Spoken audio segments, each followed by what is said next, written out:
असफलता एक चुनौती है, इसे स्वीकार करो। क्या कमी रह गई देखो और सुधार करो। जब तक न सफल हो नींद चैन को त्यागो तुम, संघर्ष का मैदान छोड़ मत भागो तुम। कुछ किए बिना ही यूं ही जय जयकार नहीं होती, कुछ किए बिना ही यूं ही जय जयकार नहीं होती। कोशिश करने वालों की कभी हार नहीं होती, कोशिश करने वालों की कभी हार नहीं होती। तो दोस्तों, आज हम लोग देखेंगे भारत में हिंद यूनानी शासकों का आक्रमण। ठीक है ना। हम लोग देखते हैं कि परवर्ती मौर्य नरेश जो है कि निर्बल हो गए थे। ठीक है ना। और मौर्य साम्राज्य का जो है कि पतन हो रहा था। उस टाइम पे क्या है कि भारत के पश्चिमोत्तर में विदेशी आक्रमण जो है कि प्रारंभ हो गया था।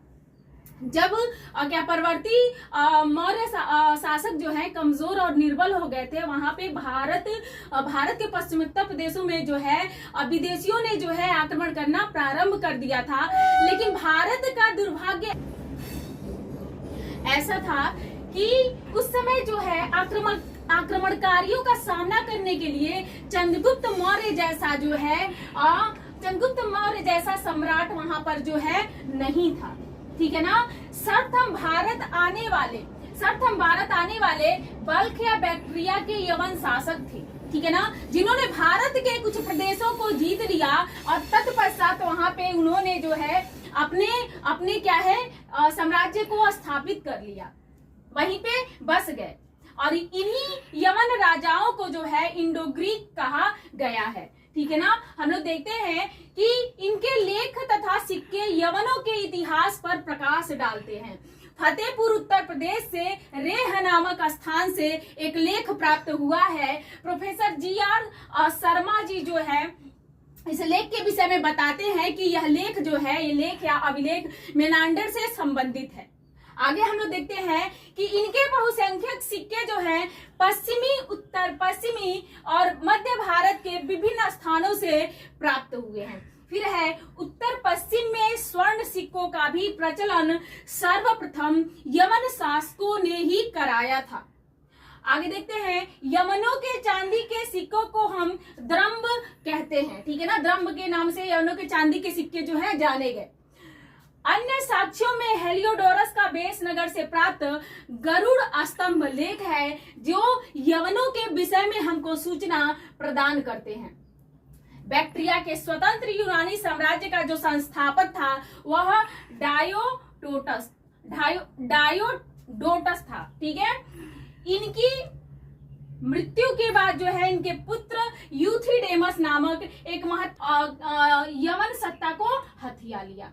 आगे हम लोग देखते हैं, इंडो यूनानियों की भारतीय विजय का इतिहास यूथिडेमस के पुत्र डेमेट्रियस से प्रारंभ होता है। ठीक है। यह महान विजेता था, वह महत्वाकांक्षी शासक था। इसने विशाल सेना के साथ हिंदुकुश पहाड़ी पार कर सिंध व पंजाब के प्रदेशों को जीता था। ठीक है। माना जाता है भारत पर यवनों का प्रथम आक्रमण जो है पुष्यमित्र शुंग के काल में हुआ था। ठीक है ना। और जिसका नेता जो था डेमेट्रियस था, यवनों का नेता डेमेट्रियस था, जो ये पुष्यमित्र शुंग के काल में जो ये युद्ध हुआ था यवनों का। आगे देखते हैं मेनांडर के विषय में। इस हिंद यूनानियों का जो है महान यवन विजेता जो था मेनांडर था। मतलब बहुत ही प्रसिद्ध राजा था। ठीक है ना। बौद्ध साहित्य में मिलिंद नाम से मतलब मेनांडर को जाना गया है। इसकी राजधानी साकल थी। भड़ौच बाजार से इसके सिक्के जो हैं प्राप्त हुए हैं। मेनांडर जो था बौद्ध था और मतलब इसके विषय में सूचना जो है नागसेन के मिलिंद पहो नामक पुस्तक से प्राप्त होती है। कौशाम्बी के रेह से इसके अभिलेख प्राप्त हुए हैं और प्रोफेसर कहते हैं GR शर्मा ने जो है इसके विषय में बताया है कि यह मेनांडर का था। यवन राजदूत हेलियोडोरस था जो जिसके जो है कि बेसनगर से प्राप्त गरुड़ स्तंभ प्राप्त हुए हैं, जिससे हिंदी रानियों के विषय में सूचना जो है प्राप्त होती है। ठीक है ना। और कहते हैं इसके कारण में 5 प्रकार के चांदी के सिक्के जो हैं प्राप्त होते हैं। बौद्ध धर्म का यह संरक्षक था और विदेशी होते हुए भी इसने भारतीय धर्म को संरक्षण प्रदान किया, जिसके फलस्वरूप इसे महान बताया गया है। ठीक है, आगे देखते हैं शक के विषय में। शक, यूनानियों के पश्चात शकों का जो है आक्रमण होता है भारत पर। शक मूलतः मध्य एशिया के निवासी थे तथा चारागाह की खोज में भारत आते हैं। भारत में इनकी 2 शाखाएं थी, उत्तरी क्षत्रप एवं पश्चिमी क्षत्रप।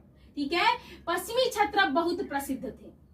उत्तरी क्षत्रप जो था वह तक्षशिला व मथुरा पर शासन करता था